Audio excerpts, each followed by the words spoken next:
사무엘하 18장 31절부터 33절까지 말씀을 봉독하겠습니다. 구스 사람이 이르러 말하되 내 주 왕께 아뢰할 소식이 있나이다. 여호와께서 오늘 왕을 대적하던 모든 원수를 갚으셨나이다 하니, 왕이 구스 사람에게 묻되 젊은 압살롬은 잘 있느냐? 구스 사람이 대답하되 내 주 왕의 원수와 일어나서 왕을 대적하는 자들은 다 그 청년과 같이 되기를 원하나이다 하니, 왕의 마음이 심히 아파 문 위층으로 올라가서 우니라. 그가 올라갈 때에 말하기를 내 아들 압살롬아, 내 아들 압살롬아, 차라리 내가 너를 대신하여 죽었다면 압살롬 내 아들아 하였더라. 오늘 사무엘하 18장에는 이제 반란군 압살롬과 그 아버지 되는 다윗 왕 사이의 전투가 기록되고 있습니다. 결국은 압살롬이 죽고 다윗 왕이 승리를 거두어 그 왕권을 지켜내는 내용입니다. 그러나 이 사건의 관심은 전쟁의 승패가 아니라 그 다윗 왕이 그 아들, 반역한 아들 압살롬을 아끼며 그의 죽음을 슬퍼하는 것으로 되어 있습니다. 18장 5절에 보시면 왕이 요압과 아비새와 이때에게 명령하여 이르되 나를 위하여 젊은 압살롬을 너그러이 대우하라 하니, 왕이 압살롬을 위하여 모든 군 지휘관에게 명령할 때 백성들이 다 들었다고 기록하고 있습니다.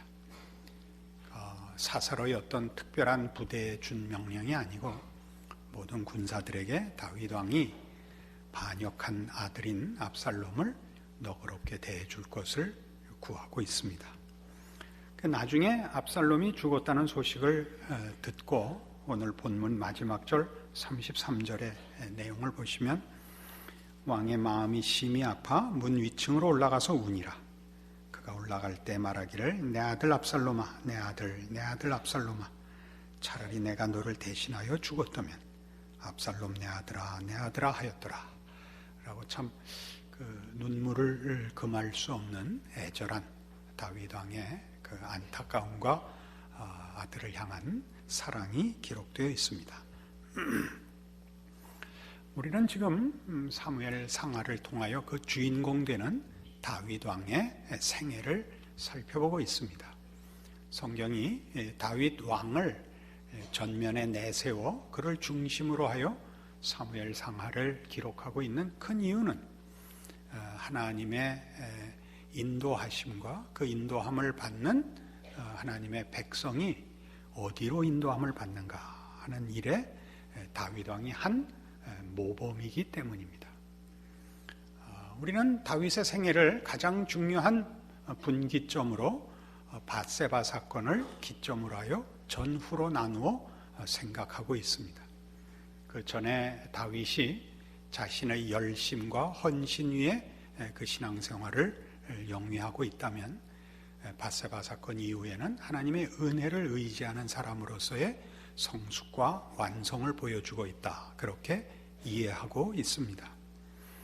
그 가장 큰 그 후반부 인생의 다윗의 신앙의 성숙과 그 하나님의 인도하심의 그 내용을 확인시키는 그 장면 중에 하나로 오늘 그 아들을 향한 이 슬픔과 안타까움이 있습니다.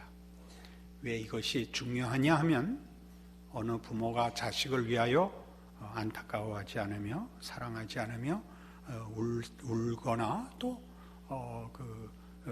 진심을 감출 사람이 있겠습니까마는, 다윗은 지금 왕입니다. 여러분 잘 아시다시피 지금도 계속되고 있는 일이지만 고대 왕국에서는 왕권을 다투는 일은 참으로 치열했습니다. 그건 혈육이라는 천륜이나 일륜도 무시한 무자비한 다툼이 일어나는 것이 왕권을 둘러싼 경쟁이었습니다. 우리는 역사 속에서 얼마든지 아버지가 자식을 죽이고 자식이 아버지를 죽이고 하는 일들을 그 역사 속에서 만납니다. 그러나 이 내용을 보시면 다윗은 전혀 왕권을 수호하는 자로서의 내용이 언급되어 있질 않습니다. 그는 오직 자기 아들을 향한 안타까움과 아버지로서의 사랑을 토로하고 있을 뿐입니다. 이것이 왜 중요하냐? 다윗이 지금 가지고 있는 이 내용이야말로 하나님이 우리를 인도하시는 신앙의 궁극적인 자리이며 하나님 아버지의 어떠하심을 드러내는 장면이기 때문에 그렇습니다. 구체적으로 뭐냐? 하나님은 왕권보다 부권을 앞세우시는 분이다 하는 사실입니다. 그것이 무슨 얘기인가를 우리 확인하기 위해서 마태복음 20장으로 가보겠습니다.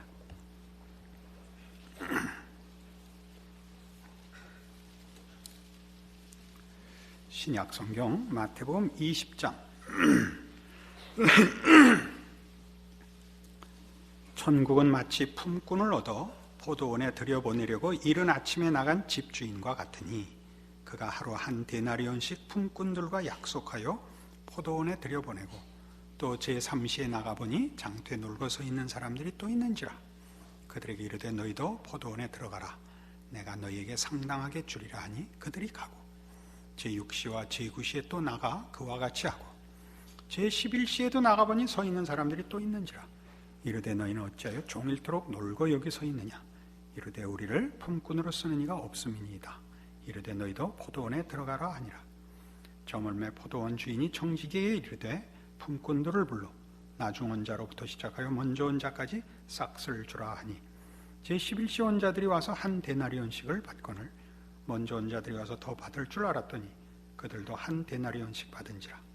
받은 후 집주인을 원망하여 이르되 나중 온 이 사람들은 1시간밖에 일하지 아니하였거늘 그들을 종일 수고하며 더위를 견딘 우리와 같게 하였나이다. 주인이 그 중에 한 사람에게 대답하여 이르되 친구여 내가 네게 잘못한 것이 없노라. 내가 나와 한 데나리온의 약속을 하지 아니하였느냐. 내 것이나 가지고 가라. 나중 온 이 사람에게 너와 같이 주는 것이 내 뜻이니라. 내 것을 가지고 내 뜻대로 할 것이 아니냐. 내가 선함으로 내가 악하게 보느냐. 이와 같이 나중된 자로서 먼저 되고 먼저 된 자로서 나중되리라. 포도원 비유입니다. 포도원 비유를 이렇게 시작을 하죠. 천국은 마치 이렇게 시작합니다. 우리 오늘날에 있어서 어떤 나라라는 개념은 영토의 개념이 강합니다. 그렇죠? 자원 시대요, 경제 시대가 돼서 어떤 나라 그러면 자원을 중심한 국토의 개념이 강합니다만은 이 성경에 기록된 나라라는 개념은 통치권을 중심으로 한 표현입니다. 그러니까 하나님 나라라는 것은 하나님의 통치는 그런 뜻입니다. 하나님 나라의 통치는 거기에서 하나님이 통치하시는 통치의 원리는 질서는 이런 뜻이 되죠. 그건 뭐와 같으냐 할 때 이 포도원에 품꾼을 들여보내고 그 싹스를 주는 분과 같다 이겁니다. 이 이스라엘의 이 시대의 시간은 우리의 현대 시간과 달라서 1시가 아침 7시입니다. 그러니까 3시는 9시고 6시는 12시고 9시는 오후 3시며 마지막에 들여보냄을 받은 제11시에 온 사람들은 오후 5시에 온 것입니다. 그래서 1시간밖에 일하지 않고 한 데나리온을 받습니다. 그러니까 처음에 아침 일찍 아마 7시나 8시경에 들여보냄을 받은 품꾼들이 한 데나리온씩 약속하고 들어갔으니까 1시간만 일하고 한 데나리온을 받자, 몇 배나 더 받을 것으로 기대했다가 동일하게 하나를 받자 원망하는 대목입니다. 왜 1시간만 일한 사람을 하루 종일 일한 우리와 같이 줍니까? 주님께서 분명하게 내린 결론은 내가 너와 하나의 약속을 했고 그것을 주었다. 난 너에게 불공평하거나 불의하게 행한 것이 없다. 늦게 와서 조금밖에 일하지 않았지만 내가 하나 주는 것은 내 권리다 라고 하면서 뭐라고 얘기를 하시냐면 결론이 이와 같이 나중된 자로서 먼저 되고 먼저 된 자로서 나중되리라 라는 얼른 이해가 가지 않는 말씀을 덧붙이십니다.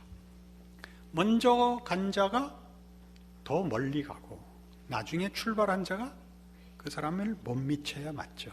이것이 보상의 원리입니다. 보상의 원리. 한 것만큼 받는 거죠. 노력하면 노력한 만큼 받고 더 능력 있게 했으면 능력만큼 보상이 돼야 되는데, 주께서 하시는 말씀은 하나님의 통치는 자격만큼 받는 것 아니다, 그렇게 얘기하십니다. 보상의 원리를 뒤집는다는 뜻이 아닙니다. 노력한 것이나 애쓴 것이 무효하다는 얘기가 아니라 그 공평함은 유지된다. 그러나 그 공평함의 한계를 웃도는 은혜의 원리가 보상의 원리보다 크다. 이것이 이 가르침입니다. 이것은 매우 중요하죠. 하나님의 통치는 그런 것입니다. 이러한 예수님의 가르침은 지금 여기 마태복음 20장에만 나온 것이 아니라 더 유명하게 시편 103편에 나옵니다. 찾아보십시다.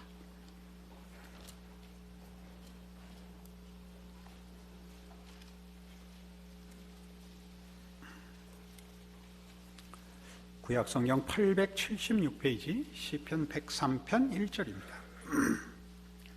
내 영혼아 여호와를 송축하라. 내 속에 있는 것들아 다 그의 거룩한 이름을 송축하라.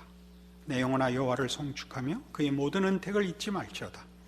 그가 내 모든 죄악을 사하시며 내 모든 병을 고치시며 내 생명을 파멸해서 속량하시고 인자와 긍휼로 관을 씌우시며 좋은 것으로 내 소원을 만족하게 하사 내 청춘을 독수리같이 새롭게 하시는도다. 여호와께서 공의로운 일을 행하시며 억압당하는 모든 자를 위하여 심판하시는도다. 그의 행위를 모세에게 그의 행사를 이스라엘 자손에게 알리셨도다. 여호와는 긍휼이 많으시고 은혜로우시며 노하기를 더디하시고 인자하심이 풍부하시도다. 자주 경책하지 아니하시며 노를 영원히 품지 아니하시리로다. 우리의 죄를 따라 우리를 처벌하지 아니하시며 우리의 죄악을 따라 우리에게 그대로 갚지 아니하셨으니 이는 하늘이 땅에서 높음같이 그를 경외하는 자에게 그의 인자하심이 크심이로다. 동이 서에서 먼 것 같이 우리의 죄과를 우리에게서 멀리 옮기셨으며 아버지가 자식을 긍휼히 여김같이 여호와께서 자기를 경외하는 자를 긍휼히 여기시나니 이는 그가 우리의 체질을 아시며 우리가 단지 먼지뿐임을 기억하심이로다. 우리의 처지를 편드시는 분이요, 우리의 행한 대로 처벌하지 않는 분이요, 가장 중요하게 우리에게 아버지가 되사 자식을 불쌍히 여기는 부모의 마음으로 다스리시는 우리 아버지시라 라고 얘기합니다. 이 모든 설명은 8절에 있는 내용을 풀어 쓴 것에 불과합니다. 8절의 내용은 여호와는 긍휼이 많으시고 은혜로우시며 노하기를 더디하시고 인자하심이 풍부하신 하나님이시라는 이 선언입니다. 다윗의 시입니다. 다윗이 이 사실을 깨우쳐 알고 있습니다. 여호와는 자비롭고 은혜롭고 노하기를 더디하시는 하나님이신 것을 그가 압니다. 그런데 이 다윗의 고백은 다윗만의 깨우침이 아니라, 또는 특별한 그가 경험한 개인의 일이 아니라 7절에 있는 바와 같이 그의 행위를 모세에게, 그의 행사를 이스라엘 자손에게 알리셨도다. 뭐를? 8절의 내용을 말이죠. 자비롭고 은혜롭고 노하기를 더디하시는 이 하나님은 모세와 이스라엘 백성에게 당신을 그렇게 나타내신 하나님이라고 소개하고 있습니다. 출애굽기 34장 사건을 배경으로 하고 있습니다. 찾아가 봅시다.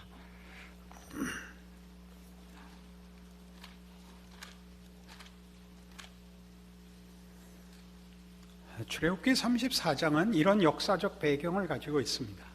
이스라엘 백성이 하나님의 크신 능력과 구원으로 종되었던 애굽 땅을 벗어나와 이제 시내 산 앞에 모였습니다. 하나님의 백성으로 부름을 받아 이제 모세가 시내 산에 올라가 하나님 앞에 율법을 받는 중입니다. 모세가 40일 동안이나 산에 올라가서 내려오지 않자 백성들이 기다리다가 시험에 들어 금송아지를 지어 범죄한 때입니다. 하나님께서 모세를 급히 내려보내시고 모세가 내려와 하나님이 써주신 돌판 2개를 던져 깨뜨려 버립니다. 그리고 하나님 앞에 용서를 구합니다.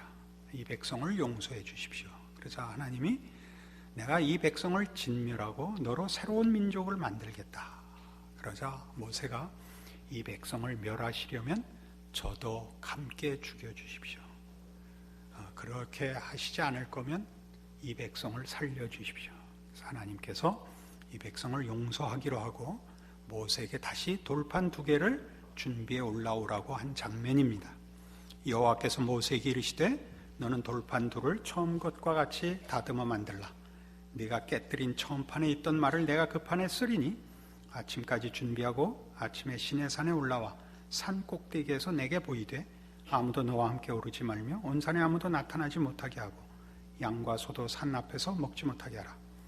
모세가 돌판 2를 처음 것과 같이 깎아 만들고 아침에 일찍 일어나 그 2 돌판을 손에 들고 여호와의 명령대로 시내산에 올라가니 여호와께서 구름 가운데 강림하사 그와 함께 거기 서서 여호와의 이름을 선포하실세 여호와께서 그의 앞으로 지나시며 선포하시되 여호와라 여호와라 자비롭고 은혜롭고 노하기를 더디하고 인자와 진실이 많은 하나님이라 라고 선포하십니다. 어떤 장면이라고요? 이스라엘 백성이 최악의 범죄를 행한 그 장면에서 하나님은 당신을 뭐라고 선포하신다고요? 자비롭고 은혜롭고 노하기를 더디하고 인자와 진실이 많은 하나님이라고 당신을 소개하시고 선포하시는 것입니다. 이분이 우리가 믿는 하나님입니다. 그러니까 이러한 사건 속에 들어있는 가장 중요한 것은 우리가 하나님의 은혜를 입은 자로서 하나님을 알고 영생을 얻고 하나님의 백성이 되었다 하는 우리의 개인적인 운명과 받은 바 복에 관한 문제만이 우리의 신앙의 내용이 아니라 우리를 구원하시며 우리를 부르시는 하나님이 어떤 분이신가 하는 문제에 대한 성경의 가르침을 우리가 놓치지 않아야 됩니다. 우리는 이 하나님의 자녀인 것입니다. 이것이 큰 복인 것입니다. 우리가 누구의 자녀냐 하는 것은 부모와 자식 간의 관계는 유전인자를 물려받는 것입니다. 그러니까 우리가 그 구원을 다만 수명이 길어지고 무슨 물질적인 혜택을 받는 구원보다 비교할 수 없는 가치와 내용과 그 영적인 측면에 이런 상상할 수 없는 영광스러운 구원을 소유하고 있다. 왜냐하면 우리를 지으시고 구원하시고 그 구원으로 부르신 하나님이 이런 하나님이시기 때문에 우리가 그런 하나님을 본받도록 부름을 받고 있다는데 기독교 신앙에 자랑이 있는 것입니다. 다시 마태복음 18장으로 가셔서 그래서 우리는 아까 생각해봤던 보상의 원리보다 훨씬 우위에 있는 하나님의 은혜의 원리라는 측면에서 우리의 신앙을 잠시 더 점검할 필요가 있습니다. 마태복음 18장입니다. 그때 제자들이 예수께 나와 이르되 천국에서는 누가 크니까? 예수께서 한 어린아이를 불러 그들 가운데 세우시고 이르시되 진실로 너희에게 이르노니 너희가 돌이켜 어린아이들과 같이 되지 아니하면 결단코 천국에 들어가지 못하리라. 이 표현은 참 놀랍습니다. 대부분 이 표현의 그 무게를 이해하지 못하는데 3절에 있는 바와 같이 진실로 너희에게 이르노니 너희가 돌이켜 어린아이들과 같이 되지 아니하면 결단코 천국에 들어가지 못하리라는 요한복음 3장에 나오는 물과 성령으로 거듭나지 아니하고는 하나님 나라에 들어갈 수 없다와 같은 무게를 지닌 선언입니다. 근데 이 어린아이가 등장하게 된 이유는 제자들이 천국에서 누가 크냐라고 묻는 바람에 생긴 예수님의 답입니다. 천국에서 누가 큽니까? 라는 얘기는 하나님 나라에서 하나님의 통치 세계에서는 무엇이 가치 있는 것입니까? 라는 질문이 되죠. 근데 여기에는 이미 이 질문을 한 제자들 속에 보상의 원리 속에서 이 질문이 나왔다는 걸 알아야 됩니다. 누가복음 22장에는 이런 다툼이 거기 이렇게 소개되어 있습니다. 그때 제자들 사이에 누가 크냐 하는 다툼이 난지라 이렇게 되어 있습니다.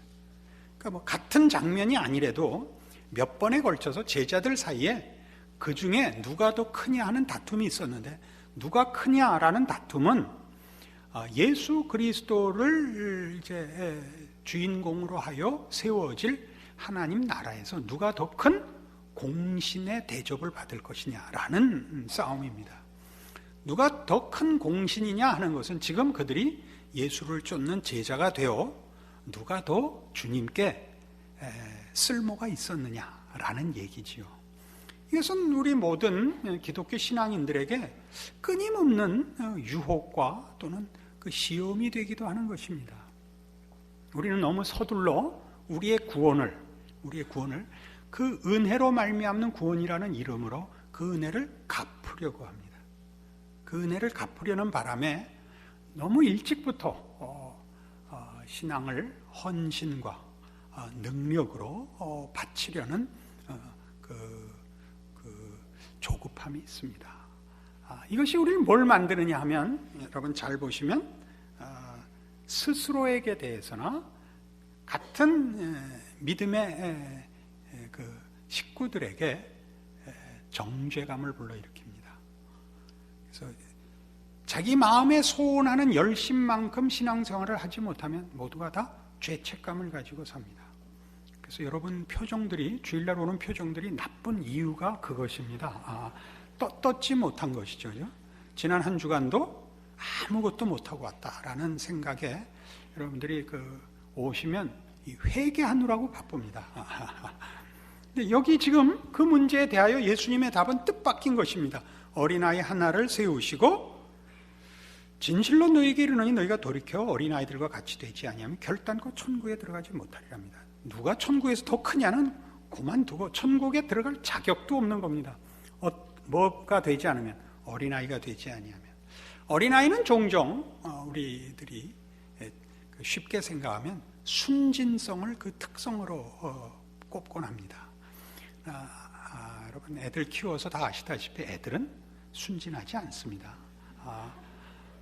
독사의 새끼는 독사입니다. 사람의 자식은 사람입니다. 사람은 죄인으로 태어납니다. 애들도 악질입니다. 그런데 그 규모가 너무 작아서 우리가 웃고 넘어가는 겁니다. 애들이 거짓말하는 거, 애들이 미운 짓 하는 게 작아서 부모가 웃고 넘어가고 크게 생각을 안 해서 그렇지, 어른들하고 질적으로 똑같은 악질 노릇을 합니다. 이제 나이가 들고 더 배우고 그리고 몸이 커지면 본격적으로 악질 짓을 할 겁니다. 여기서 어린아이는 의존성을 얘기하는 겁니다.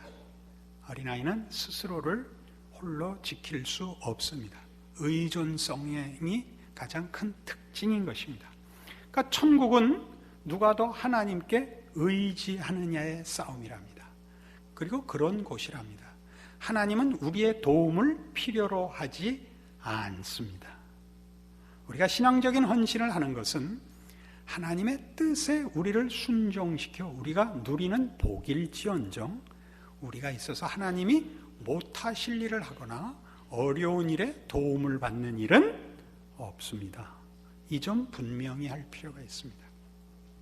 그래서 이 문제는 어디로 확대되느냐 가느냐 하면 4절, 그러므로 누구든지 이 어린아이와 같이 자기를 낮추는 사람이 천국에서 큰 자니라입니다. 그러니까 주를 위하여 쓸모 있었다는 표현은 쓸 수 있습니다만은 그러나 조심해야 됩니다. 그것이 경쟁적이고 우열의 비교라면 쓸 수 없습니다. 그러나 우리가 하나님의 뜻대로 살아서 하나님 하시는 일에 동참하는 그 영광을 누리는 것이 신앙에서 가장 값진 일이라고 얘기하는 측면에서 쓴다면 얼마든지 쓸 수 있습니다. 그러나 우리가 쓰는 것은 제자들이 그랬던 것 같이 비교요, 질투요, 보상의 원리로 신앙의 더 큰 원리, 은혜와 긍휼의 원리를 제한할 수 있습니다. 조심해야 됩니다. 그래서 또 누구든지 내 이름으로 이런 어린아이 하나를 영접하면 나를 영접하는 것이라 라는 이 계속되는 설명을 주의 깊게 기억해야 합니다. 우리는 사람을 더 이상 능력과 즉 실용성과 이해관계로 평가하지 않아야 됩니다. 교회 안에 누가 와 있다라는 것은 결단코 기독교 신앙에 도움이 되는 측면에서는 따지지 않아야 됩니다. 교회 안에는 하나님이 부르시는 어떤 영혼도 그 은혜로 부르심을 받아오는 것입니다. 어느 교회가 어떤 식의 특징을 갖고 있다는 건 있을 수 있지만 그것이 신앙적 기준으로서 굳어지면 안 됩니다. 문화적인 차이가 있을 수 있고 어떤 점을 더 강조하는 특징이 있을 수 있지만 문화나 특징이라는 것이 본질이 되어서는 안 됩니다. 그러니까 참 조심해야 됩니다. 여러분들이 교회 안에서 만나는 같은 믿음의 형제들에게 눈빛을 몇 도로 높이느냐는 신앙적인 기준으로만 해야 됩니다. 이것은 왜 중요하냐면 동일한 기준이 자신에게 적용되기 때문입니다. 우리는 남을 정죄하는 그 마음으로 자신을 정죄하기 때문에 문제입니다. 우리는 지금 예수님께서 내 이름으로 이런 어린아이 하나를 영접하는 것이 나를 영접하는 것이라는 그 말씀이 예수로 말미암아 하나님이 어린아이 같은 나를 기꺼이 영접했다는 사실을 스스로 부인하고 내가 쓸모있기를 바라는 생각으로 인하여 우리의 신앙생활을 스스로 제한하고 있기 때문입니다. 우리 다 못난 사람입니다. 사실이 그렇습니다. 그 못난 것을 예수를 믿었으니 이제 잘난 사람이 돼야 된다고, 그 잘난 사람은 성경으로 규명해야 되는 잘난 사람이어야 됩니다. 의존적인 사람이라니까요. 하나님의 은혜에 자신을 맡겨 온유와 겸손으로 모두에게 이렇게 비평과 심판의 자세를 놓아버린 사람입니다. 내가 하나님의 은혜를 입었듯이 나를 부르신 그 은혜로 모든 사람을 부르고 있다는 걸 인정하는 그 마음의 자세를 놓아버리니까 우리는 지금 오늘 본문에서 본 바와 같이 다윗이 왕권을 지키는 싸움을 언급하지 않고 다만 아버지로서의 슬픔을 토로하고 있는 것이 가지는 가치를 놓치게 되는 것입니다.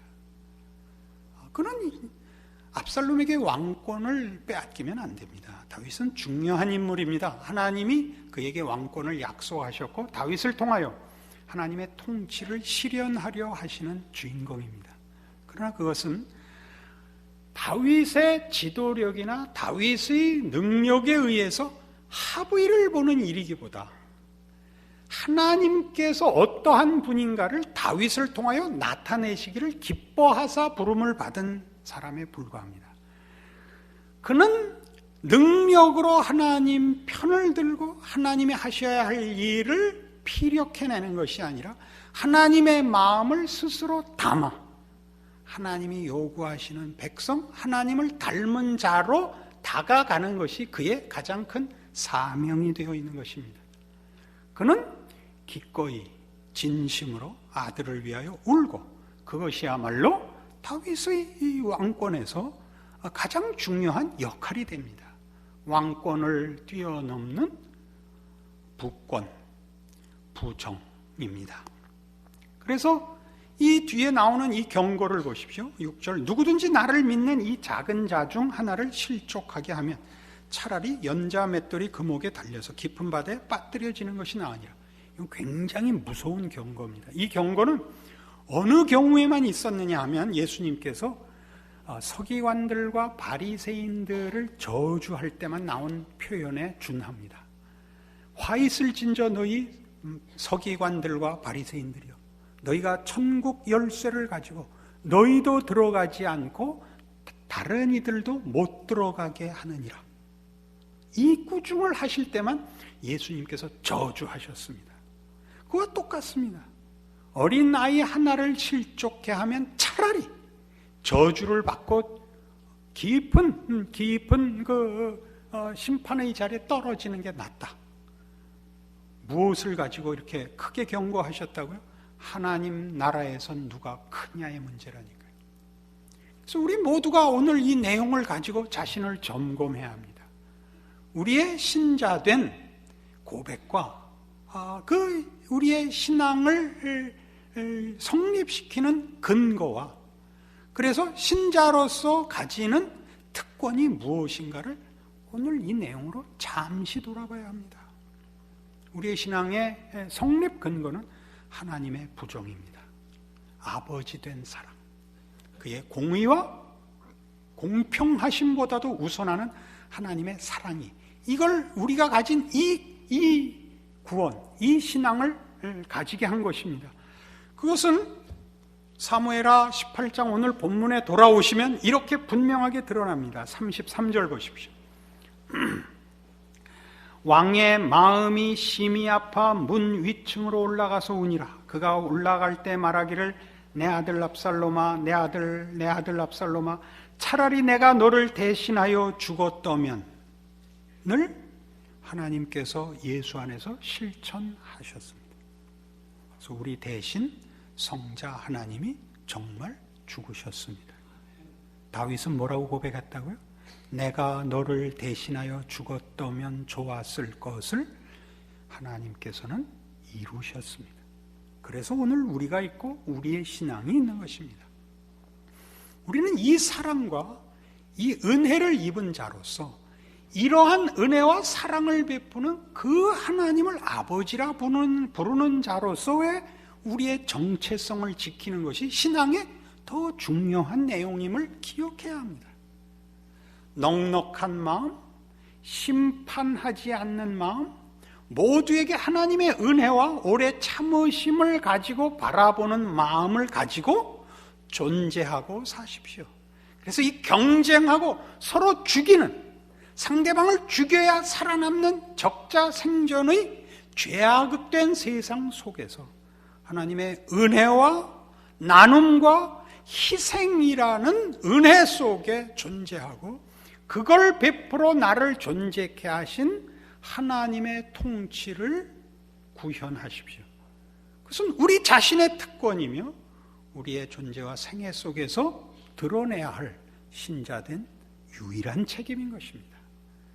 이런 측면에서 여러분의 신자된 현실을 이해하시면 여러분들 마음에 말할 수 없는 평화와 자신과 감사가 넘칠 것을 오늘 말씀을 근거로 하여 확신합니다.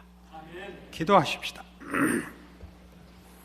하나님 아버지 은혜를 감사합니다.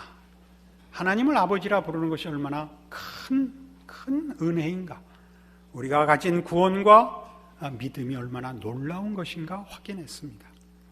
우리의 마음에 아버지의 사랑을 담아 이 세상과 만나는 자리에서 자기가 자기를 지킬 수밖에 없는 저 외롭고 곤고한 심령들 앞에 우리의 승리와 우리의 넉넉함이 우리 아버지의 넉넉함으로부터 온 것임을 알리는 우리의 존재와 인생이 되게 하여 주시옵소서. 예수님 이름으로 기도합니다. 아멘.